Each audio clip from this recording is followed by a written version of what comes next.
Bonjour à tous, la vidéo que vous avez choisi de visionner a été réalisée dans le cadre d'une thèse vétérinaire et parlera de la thématique suivante: comment aborder un chien amical en consultation, c'est-à-dire comment réaliser une consultation vétérinaire en respectant les besoins comportementaux de l'animal. Par souci de clarté, la vidéo est divisée en 6 parties qui représentent les différentes étapes d'une consultation dans l'ordre chronologique. En premier, on verra quels sont les signes comportementaux qui permettent de savoir si le chien présente bien un comportement amical. Ensuite, on détaillera l'entrée dans la salle de consultation, puis la prise de commémoratifs et de contact avec l'animal.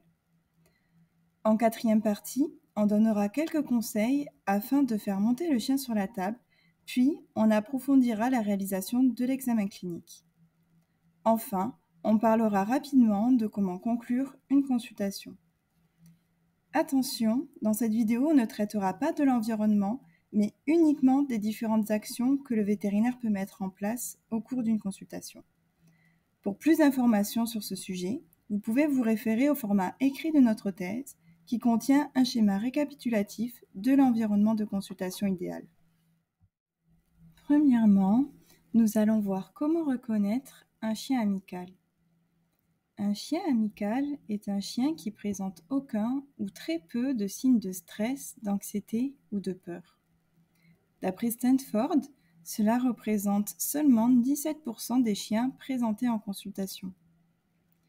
Les signaux qu'on peut repérer sont la répartition du poids équitable entre les 4 pattes, des muscles relâchés, des sourcils et paupières détendus, une pupille de diamètre adapté à la luminosité, des oreilles souples, des babines relâchées recouvrant les dents, une gueule ouverte, langue pendante et des mouvements amples de la queue. Contrairement à ce qu'on pourrait croire, le chien amical présente tout de même un enjeu qui est de conserver cet état émotionnel malgré les gestes techniques à effectuer. En effet, on veut éviter de lui apprendre que la consultation vétérinaire est un événement aversif afin que les futures consultations se déroulent bien également. Dans la formation de Fear Free disponible en ligne gratuitement pour les étudiants vétérinaires, les animaux sont classés selon l'échelle suivante que nous vous avons reproduit et simplifié dans ce schéma.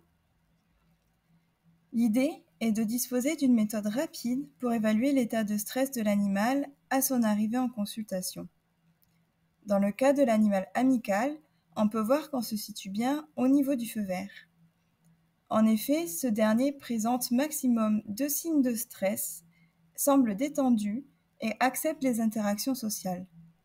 Dans ce cas, le but est de conserver cet état émotionnel tout au long de la consultation.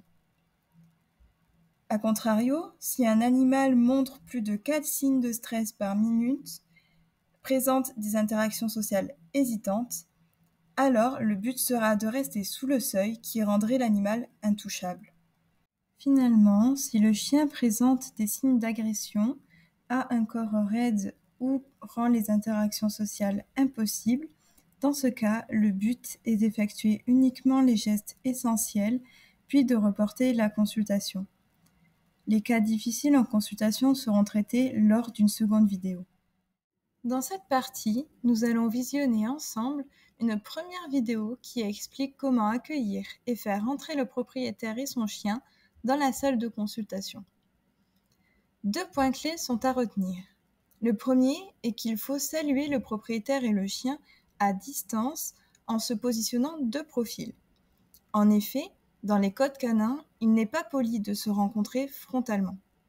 Ce n'est pas non plus le moment de prendre contact avec l'animal. Nous verrons par la suite que ce sera à l'animal d'initier le contact avec le vétérinaire lors des commémoratifs.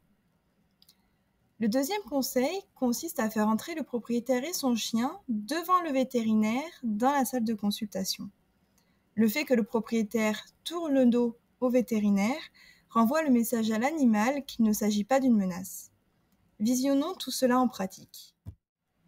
On peut voir la vétérinaire qui entre dans la salle d'attente, se place de profil et salue le chien et son propriétaire d'un ton joyeux.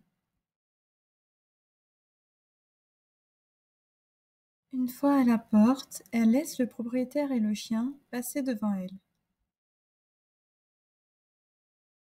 Une fois dans la salle de consultation, la vétérinaire peut proposer au propriétaire de détacher le chien pendant la prise de commémoratif. L'objectif est de laisser la possibilité à ce dernier d'explorer la pièce s'il le souhaite. Pendant ce temps, la vétérinaire peut le surveiller du coin de l'œil, mais doit à tout prix éviter de le regarder droit dans les yeux, ce qui serait une source de stress. Une fois les questions posées au propriétaire, la vétérinaire peut s'accroupir, genoux fléchis, dos droit, et tendre une main en appelant le chien. Il est possible à cette étape de céder de friandises.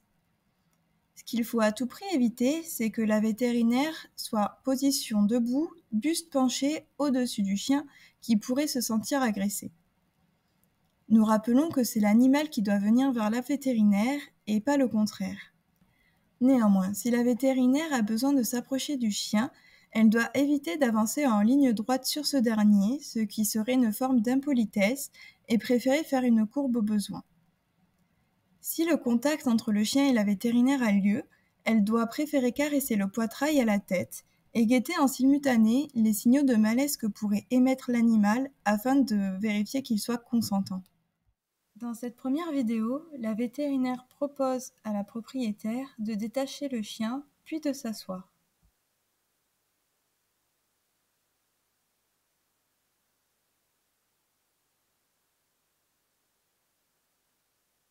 Pendant la prise de commémoratif, le chien est libre d'explorer la pièce, même si ici, il ne semble pas en avoir envie.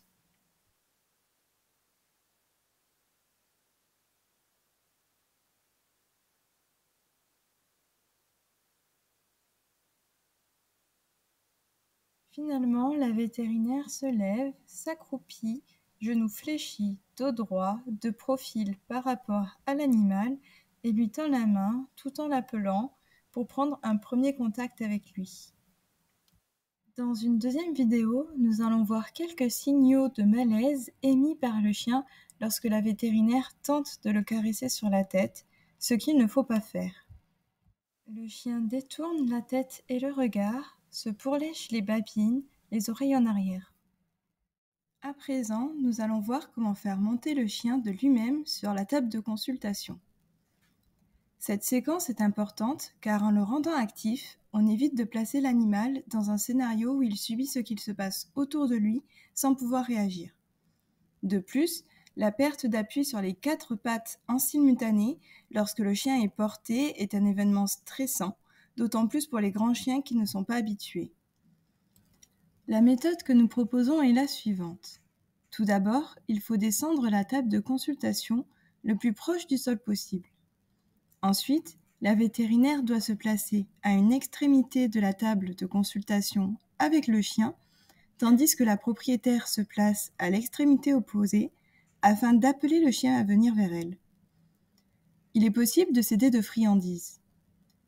Notons qu'il est également possible de réaliser l'examen clinique des grands chiens au sol et de petits chiens dans les bras du propriétaire.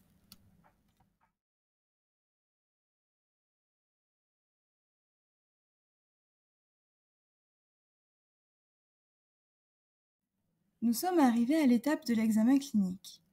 Concernant la proxémie, c'est-à-dire le positionnement dans l'espace, une nouvelle notion est à prendre en compte dans l'espèce canine, la coalition physique. Lorsque le chien et la propriétaire font tout de face au vétérinaire, la propriétaire renforce implicitement le comportement de son chien par la proximité physique qu'elle a avec lui. C'est pourquoi il est conseillé que la propriétaire et la vétérinaire soient toutes les deux du même côté de la table de consultation afin d'éviter ce comportement de coalition. Un autre conseil est que la vétérinaire se déplace, elle, autour du chien, plutôt que de bouger le chien sur la table au moment de l'examen clinique. Il est également conseillé de permettre au chien d'être dans une position physiologique, même pendant une contention. Il faut faire des mouvements doux, calmes et garder un contact continu avec l'animal, car cette continuité diminue les tentatives de fuite et évite de surprendre l'animal. Bien sûr, des friandises peuvent être utilisées tout au long de la consultation. Finalement, l'ordre dans lequel la vétérinaire réalise l'examen clinique a son importance. L'idée est de suivre un gradient de contact, c'est-à-dire de commencer par les gestes nécessitant un faible toucher et de terminer par ceux étant les plus invasifs. Pour le chien, les zones les plus désagréables sont l'extrémité des membres, ainsi que l'examen des yeux, des oreilles et de la cavité buccale. La température ne doit être prise que si nécessaire et en tout dernier. Dans la vidéo suivante, nous détaillerons un ordre possible d'examen. Dans une première partie, on peut voir la vétérinaire effectuer l'examen à distance en évaluant par exemple la fréquence respiratoire de l'animal. Ensuite, elle dépose ses mains sur l'animal afin d'évaluer sa note d'état corporel et l'état de son pelage. Elle passe ensuite à l'auscultation du cœur et des poumons, puis à la palpation abdominale.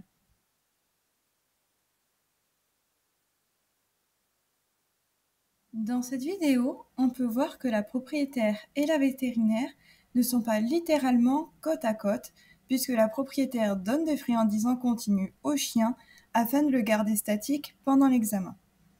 Néanmoins, la propriétaire et le chien n'étant pas positionnés du même côté face à la vétérinaire, la coalition physique n'a pas lieu d'être ici.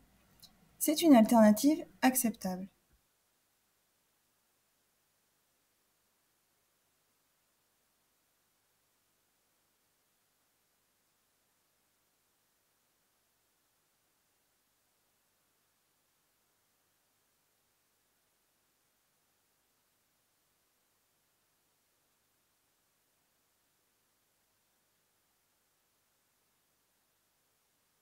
Après la palpation abdominale, la vétérinaire va s'intéresser à la tête de l'animal, c'est-à-dire à l'examen des yeux, des oreilles et de la cavité buccale.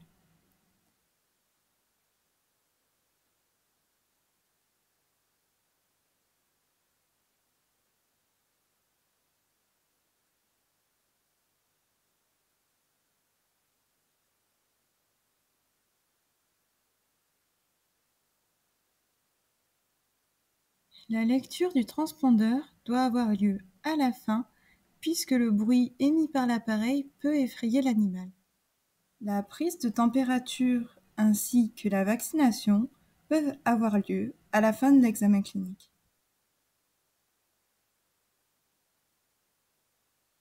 Finalement, il faut toujours terminer la consultation sur un événement positif, que ce soit par des félicitations orales, via des caresses ou encore des friandises.